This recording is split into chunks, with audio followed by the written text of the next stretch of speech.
Fritsch, Buttenberg, Wiechell rearrangement.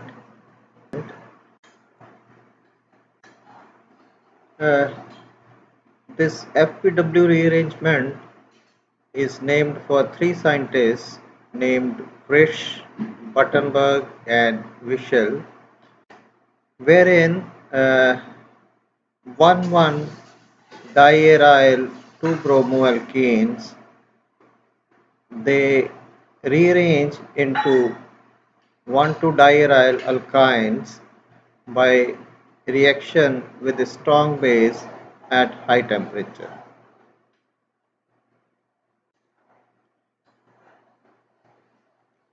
The mechanism of this rearrangement can be thought of to pass through either route A or route B or route C, although the product formed through all these steps is same.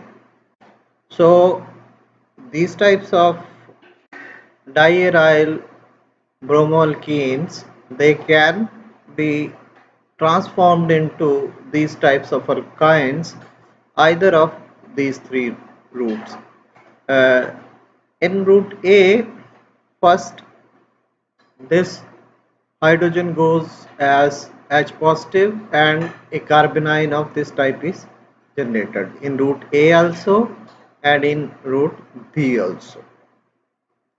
And then this generates a carbene by removal of this bromide negative, and then this carbene rearranges to give us the desired product.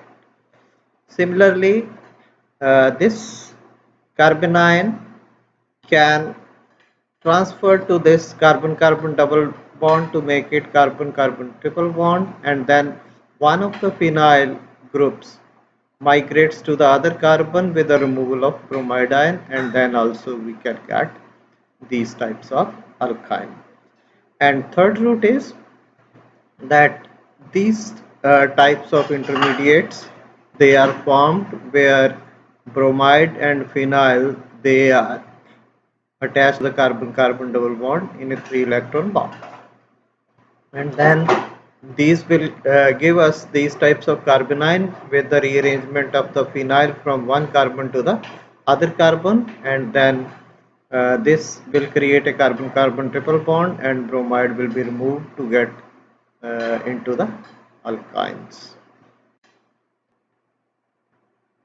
The proof for the mechanism of FPW rearrangement can be given through ring expansion model, according to which if these types of bromoalkenes either cis or trans they are reacted in presence of a strong base like potassium tertiary oxide, they will undergo ring expansion reaction to give us these types of products which are formed in major amount, whereas some other isomers they are also formed as minor products. Now same way the mechanism of these types of bromoalkenes that can follow A, B or C route in the ring expansion model also. The first thing is these types of carbanions will be formed in all the three steps, and then in route A these carbanions through formation of the carbene they will transform into these types of ring expansion intermediates, that is benzene intermediate is formed in the route A, and these benzene intermediates they can be converted into final product through reaction with H positive ions. Then in route B these intermediates they through ring expansion will be converted into these types of carbanions which can be converted into the final products. And in route C the first these carbanions will undergo ring opening reaction to give us these types of carbanions, and these carbanions they will cyclize to give us a ring expanded product, ring expanded intermediate, which will be converted into the final product. Now, out of these three, only one route may be possible for formation of products. So we will see that which of these routes is possible. First is route A, and we will see that in route A benzene intermediates they are formed, and if you see the structure of the benzene intermediates, they are symmetrical carbon-carbon triple bonded intermediates, and that means these can easily undergo Diels-Alder reaction. And if in the reaction mixture we will add Diels-Alder trap compounds, then we will get Diels-Alder adducts as the product if the mechanism is following route A. But when this reaction is done, these types of adducts, Diels-Alder adducts, they can be formed only in traces, and that too at very high temperature. So the formation of these adducts only in traces indicate that the mechanism is not following route A. So the possibility of following of route A is eliminated. So that means the reaction may be following either route B or route C. Now route C. In route C we have seen that ring opening of this four-membered ring will take place at this place to give us these types of open chain carbanions, which will cyclize to give us the final products. And if we compare this with these substrates, these are having same, and these Grignard reagents, they can also generate these types of carbanions which can cyclize to give us these types of product. But when reaction was performed, the cyclization, ring cyclization never took place through these types of reactions, and which indicates that this mechanism is also not following the route C. So now we are left only with route B. Now as far as route B is concerned, if we see this, this carbanion as an anion attacks at this carbon, and then the breaking of this carbon-carbon bond takes place, which attacks at this place with the ring expansion taking place. And if we closely watch this, this is an anionic 1,2 sigma-tropic rearrangement. Now, as per Woodward-Hoffmann symmetry rule is concerned, the anionic 1,2 sigma-tropic rearrangement is a forbidden rearrangement, and it is a 4-electron process. But if we say that although this is symmetrically forbidden, but thermodynamically this is an allowed process, that this orbital can shift to this through a rotation of 90 degree, and this type of product can be formed when this antarafacial shift of 90 degree takes place in the shifting of this orbital to the other carbon. So that is why this is thermodynamically favorable, and this is a allowed process thermodynamically, but symmetrically this is not a allowed process, and as per Woodward-Hoffmann rule this is a forbidden process. Now these are some of the examples where 1,2 sigma-tropic rearrangement is a allowed process. One is Wagner-Meerman rearrangement, other is Beckmann rearrangement. This is 1,2 sigma-tropic rearrangement. This is also 1,2 sigma-tropic rearrangement. And then other forbidden processes, 1,2 Witting rearrangement. Here these ethers, they undergo 1,2 rearrangement to give us ethers, they are converted into alcohols. Similarly, Stevens rearrangement is also a forbidden process, and this is also an example of 1,2 sigmatropic rearrangement.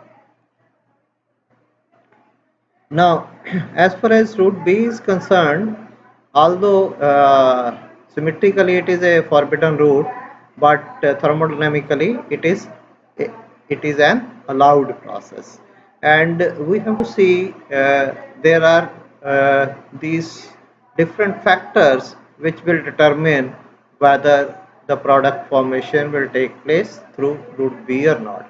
So first important part is vinylic group, that this type of vinylic group is very important for these types of rearrangements to take place. Then the stability of this anion formed during the reaction.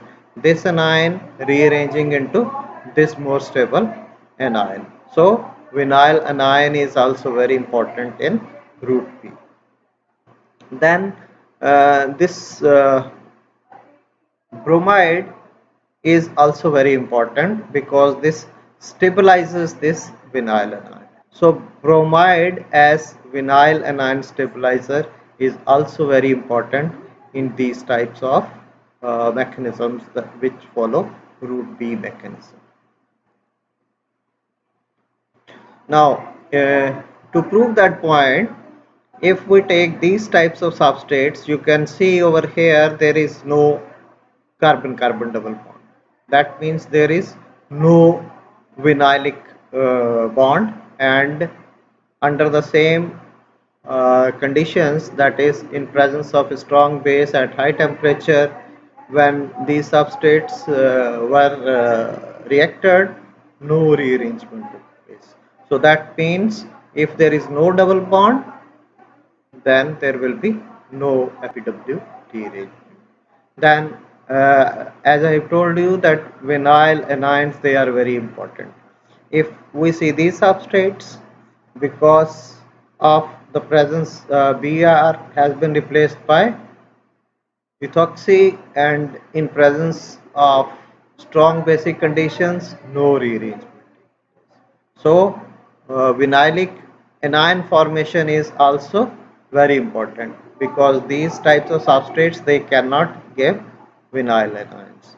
Then here also third one, no bromine, no rearrangement. If on the vinylic part there is no bromine, no rearrangement will take place. Then solvents, they are also very important in FPW rearrangement. Say if the reaction is taking place in polar solvents, it has been seen that only 25% of the FPW product has been formed, 75% of the side reaction product has been formed. Whereas in case of non-polar solvents, when we are using hexane, then only FPW products they are formed. So that means in polar solvents side reactions take place, in non-polar solvents we will get the FPW rearranged products.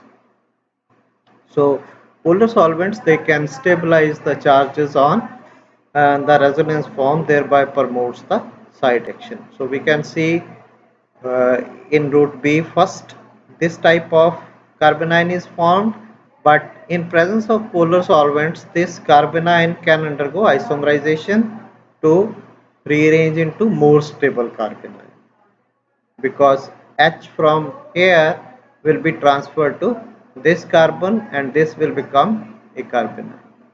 This is vinylic carbanion and this is allylic carbanion, and allyl is more stable as compared to vinyl. Then this allylic carbanion can be transformed into this allylic carbanion, and this bromide will stabilize the negative charge because of its electron withdrawing capacity also. And in presence of H ions, they are converted into these types of allylic bromides, and these allylic bromides in presence of the polar solvent and the strong base, nucleophilic substitution of this bromide will take place and we will get these types of products as side reaction products. You have seen that 75% of these products they are formed. Then that means if reaction follows route B, then these four things they are very important. Base should be the very strong base, vinyl anion should be there, halogen should be there, and the reaction will be done in non-polar solvents. Now, if all these factors are there, they are present in the substrate, then also route B can take place either of these two ways. One is bromine attached to the terminal carbon, and other is bromine partially attached to the vinyl group to give us the desired products.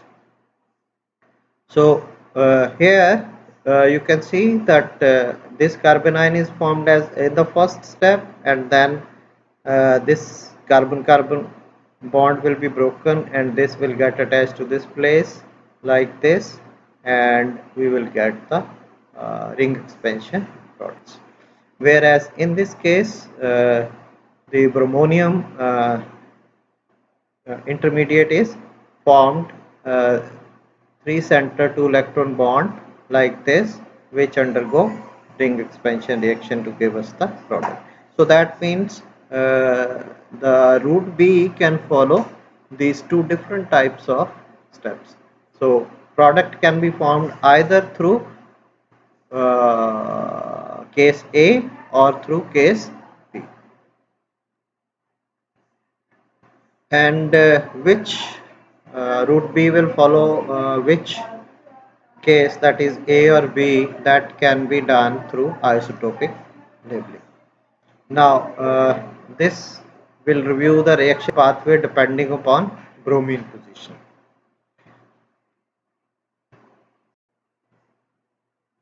Now the route B will follow which type of mechanism out of the two ways, B or A, that can be proved by isotopic labeling. Now first we will take the case of unsymmetrical substrates. This is a cis type of bromolkene, whereas this is a trans type of bromolkene. If in presence of a strong base the reaction is done, we can get these two types of products. One is where the bromine is attached to the isotopically labeled carbon, whereas other is where the bromine is attached to non-isotopically labeled carbon. Similarly, in case of trans also, one product is formed where the bromine is attached to isotopically labeled carbon, whereas other is where this is not attached. And if we see the ratio, if this is formed 1, this is 0.5. So ratio is 2 is to 1 over here. Here it is 1 is to 2.5, depending upon what is the position of the bromine. So that means position of the bromine will determine that which type of product will be formed in more amounts. Either we start with cis or we start with trans in case of unsymmetrical substrates. Then in case of symmetrical substrates, similarly, then here also we will get the two types of products similarly as we have seen in case of unsymmetrical substrates. One with bromine attached to the carbon having C13 labeled carbon, and other where it is attached to the next carbon to the C13 labeled carbon in both the cases.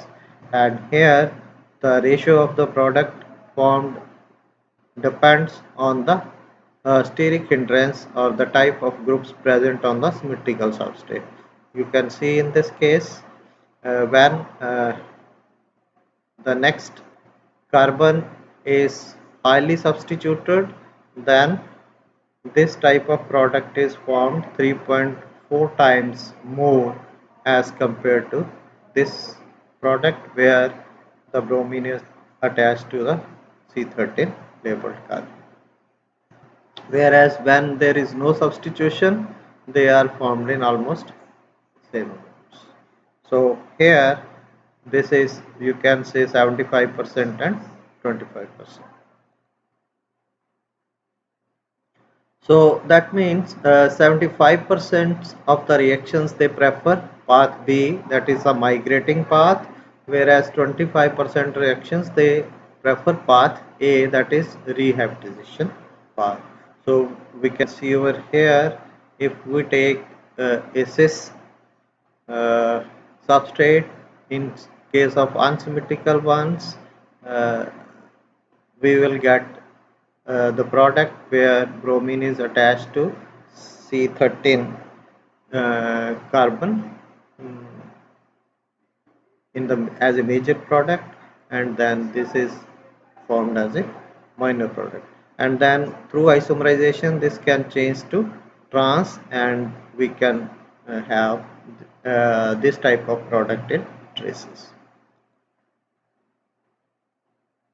Then analysis of isomerization from cis to trans.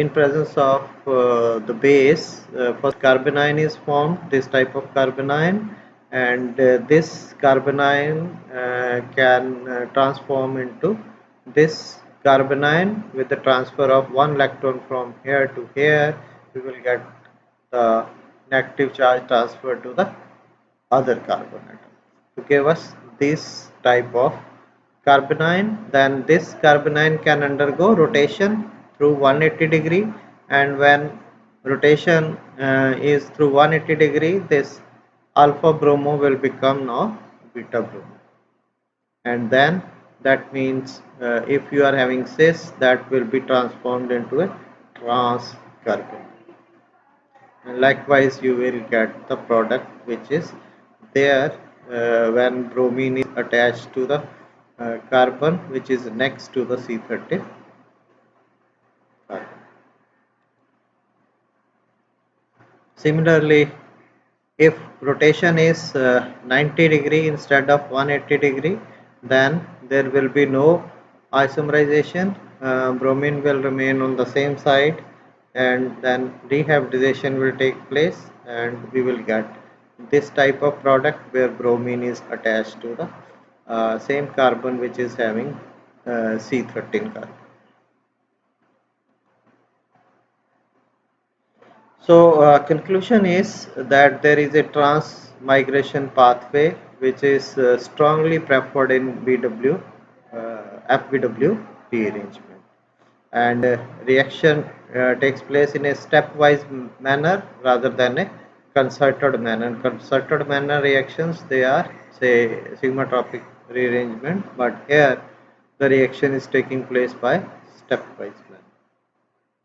So that means this is, if we are to follow Woodward-Hoffmann rule, then this can take place by this method, but this will not take place, and this is where three center to electron bond will form this ring expansion product, and then thermodynamically this will be allowed process. So the rearrangement mechanism can be explained like this.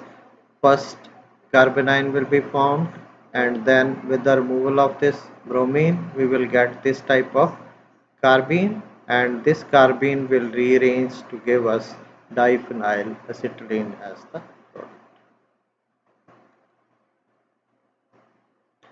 Then nowadays a few more examples: modified FBW rearrangement.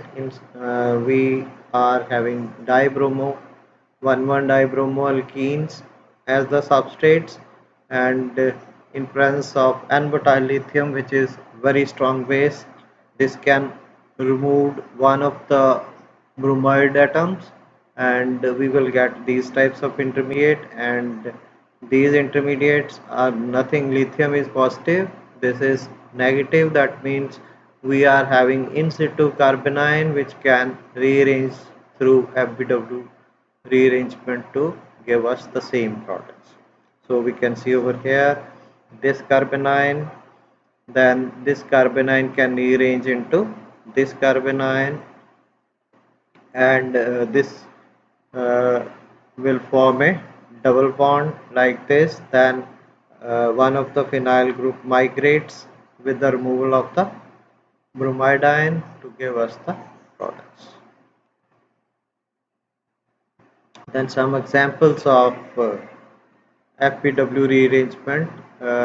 This is very useful for the synthesis of novel polyions as the product. So this dibromoalkane can be converted into polyions through FPW rearrangement. So 2.2 equivalents of butyl lithium can convert into this organolithium compound, which on reaction with methyl iodide with the removal of lithium iodide will give us these types of polyions. Similarly, these trimethyl substituted dibromoalkenes, they can be converted into these types of novel polyions containing silane as the substrate. Then another example is that these types of dibromoalkenes, they can be converted into these types of commercially useful polyions as the products. Then this rearrangement can also be used for the synthesis of steroidal alkynes. So these types of steroids containing bromoalkene moiety in the presence of LDA, lithium and diisopropylamide can be converted into these types of alkynes by FBW rearrangement. Then recently, lanthanum and iodine, they have also been used for the FPW rearrangement. These types of dibromoalkanes in presence of lanthanum and iodine can be converted into FPW rearranged products. But here, in addition, we are getting some side products also. So selectively, lanthanum cannot convert into FBW rearranged products, but some side products they are also. Uh, Other applications of organolithium compounds as base for these types of transformations, they have been reported recently, and in these uh, the dichloroalkenes having additional function groups on the molecules, they have also been subjected to such type of rearrangement reactions, and it has been seen that all other function groups, they are not affected, and reaction is taking place only selectively on dichloroalkenes as the substrate in these cases, and we get alkynes as the products by FPW rearrangement. Similarly, if we use methyl lithium in this molecule, again this is having dibromoalkane moiety and some other functional groups which are not affected in the course of the reaction, and we will get alkynes as the product.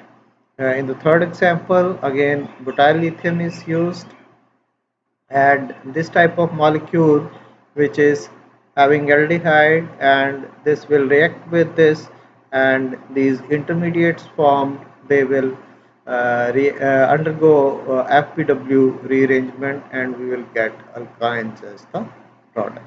So these are very important recent reactions which have been shown that FPW rearrangement can take place in presence of other functional groups also, and other functional groups, they are not factored, and the reaction is taking place selectively at the dihalogen alkene moiety only.